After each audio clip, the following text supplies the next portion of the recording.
Buen día, ¿qué tal? ¿Cómo están? Bienvenidos, mi nombre es Saúl López Santizo. Tengo el gusto de presentar un edificante estudio basado en Hebreos 11, 28 y 29, donde vamos a ver que Dios salva a su pueblo y destruye al enemigo. Vamos a ver cuál es el significado de la Pascua y qué tuvieron que hacer los israelitas en este caso y qué tuvieron que hacer también cuando ellos cruzaron el Mar Rojo. ¿Cuál es la importancia de estos dos eventos, de la Pascua y del cruce del Mar Rojo? ¿Y qué nos puede enseñar a nosotros el día de hoy? Eh, por la fe, dice Hebreos 11:28, celebró la Pascua y el rociamiento de sangre para que el exterminador de los primogénitos no los tocara. Entonces hay un acto de fe que vamos a ver aquí en qué consistió. Celebraron la Pascua. La Pascua es una de las fiestas más importantes del pueblo judío hasta el día de hoy, que Dios le mandó al pueblo a través de Moisés. Fue tan importante que significó el inicio de una nueva etapa de la vida del pueblo, el inicio de un año. Se le dice año religioso. La Pascua significa en hebreo pasar por alto, pesaj, pasar por alto, en este caso el juicio. Realmente todos merecían la muerte, dice Romanos. El pago del pecado es muerte, pero el regalo de Dios es vida eterna. Aquí tenemos nosotros que comieron la Pascua.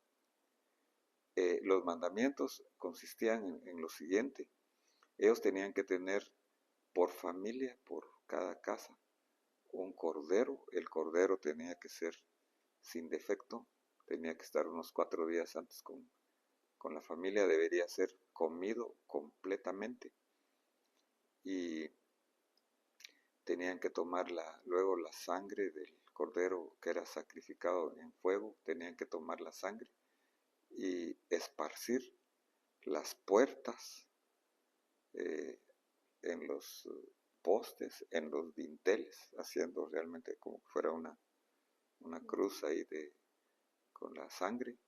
Entonces pasaba el ángel de la muerte, pasaba con el justo juicio, exterminando en este caso a los primogénitos, pero cuando miraba la sangre, eso protegía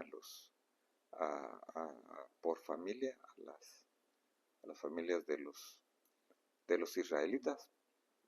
Nosotros sabemos de que según nos dice nos dice Juan 1:29, Juan el Bautista presenta a Jesús y dice: he aquí el Cordero de Dios que quita el pecado del mundo. Y también dice Pablo en una de sus cartas que Jesús es nuestro Cordero, es nuestra Pascua.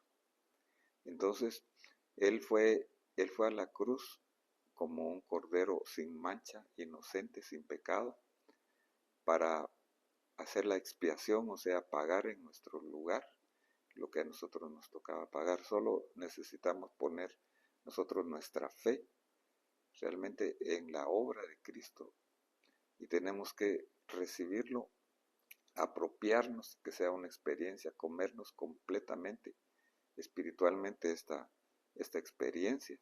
Y la sangre de Cristo nos limpia de todo pecado, dice 1 Juan 1:9, pero también nos protege del justo juicio de Dios. También es un pacto, un acuerdo que Dios hizo con nosotros, de que nosotros somos justificados únicamente por la fe en el Señor. Pero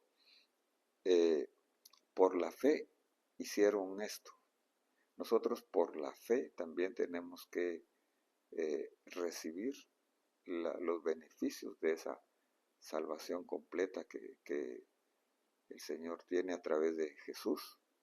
Es una salvación que incluye perdón de pecados, incluye liberación, incluye sanidad, preservación y protección. Entonces, luego tenemos que era urgente también en esa noche antes de salir, antes del éxodo, antes de la salida de Egipto por el pueblo de Israel. Ellos tenían que, además de comer completamente ese cordero que había sido muerto,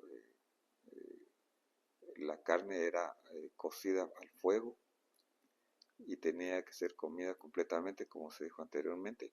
Y también ellos tenían que comer hierbas amargas, tenían que estar de pie.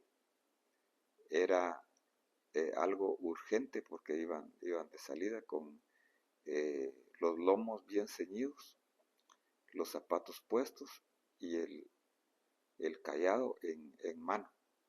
Nosotros sabemos en nuestra aplicación de que es urgente para nosotros, es de una determinación eterna recibir a Cristo como nuestro Señor y Salvador y seguir confiando por la fe en la obra de Cristo en la cruz, en su sangre, en Él como Cordero. Pero tenemos luego el paso del Mar Rojo. Dice que cuando el pueblo sale de Egipto, los deja salir el faraón, ellos salen, pero se encuentran con dos situaciones difíciles. Una, está el Mar Rojo enfrente y el faraón los empieza a perseguir con el objetivo de regresarlos a Egipto. Se cree que el ejército del faraón era posiblemente el mejor ejército, más poderoso de aquel tiempo, era una potencia militar. Ellos tenían atrás al ejército, adelante tenían el mar, y ellos habían sido esclavos, no podían hacer otra cosa. Pero dice Hebreos 11:29, por la fe pasaron el Mar Rojo como por tierra seca.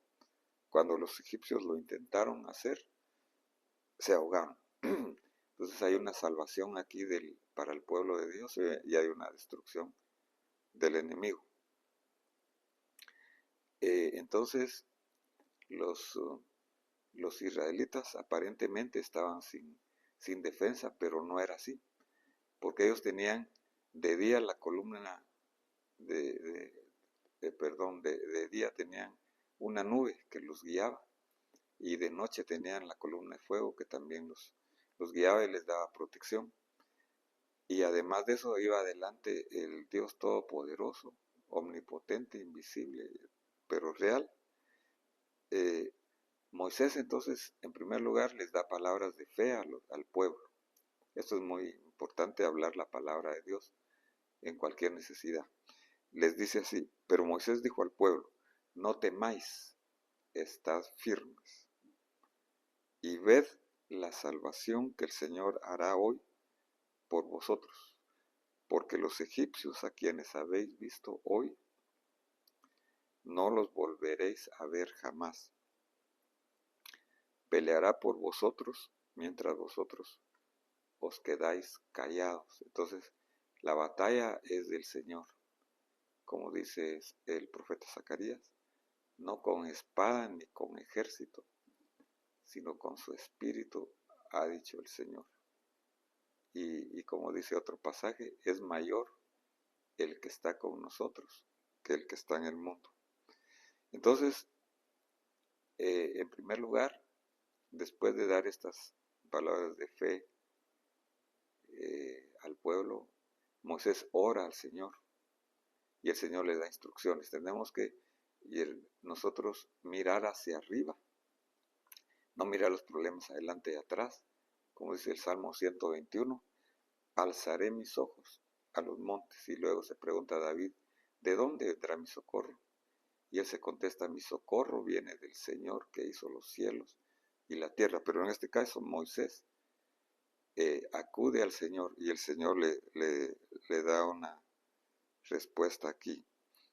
Y porque todas las cosas son posibles para el Señor. Entonces el Señor le dice a Moisés, ¿por qué clamas a mí? Di a los hijos de Israel que se pongan en marcha, y tú levanta tu vara y extiende tu mano sobre el mar y divídelo, y los hijos de Israel pasarán por en medio del mar sobre tierra seca. Entonces hay tiempo de orar y tiempo de accionar. Tenemos que accionar de acuerdo a las instrucciones que Dios nos da por su palabra y por su espíritu. Y esto es por fe. Moisés tenía su vara, que la vara representa autoridad en la palabra de Dios. Utilizó la autoridad de la palabra de Dios. Eh, todo lo que pidieres creyéndolo, lo recibiréis. Si dijeres a este monte, quítate, échate al mar, dijo Jesús, será hecho. Entonces, el cruce del mar fue realmente una estrategia que Dios utilizó para mostrar su poder y para emboscar, podríamos decir, al enemigo también, porque mientras ese milagro fue para la salvación, liberación del pueblo, fue destrucción para los que no habían obedecido. El que en él cree no es condenado, pero el que no cree ya ha sido condenado porque no ha creído en el nombre del Hijo de Dios. Pero todas las cosas son posibles para Dios, y con Dios no hay nada imposible. Es mayor el que está con nosotros que el que está en el mundo. Primeramente, entonces Dios les permitió hacer la Pascua. Primeramente fue la redención, y después fue como parte de esta redención también el paso del Mar Rojo. Ambos eventos fueron por la gracia, por la misericordia de Dios, pero por la fe, por recibir y por seguir las instrucciones. Que Dios pueda bendecirte entonces y te pueda ayudar en cualquier necesidad que tengas en este momento. Te invito a escuchar otra vez esta enseñanza, a compartirla, a darnos un like, a seguirnos en los anteriores y en los que vienen. Y si no te has inscrito, te invito a que lo hagas haciéndole clic a la campanita para recibir las notificaciones. Amén.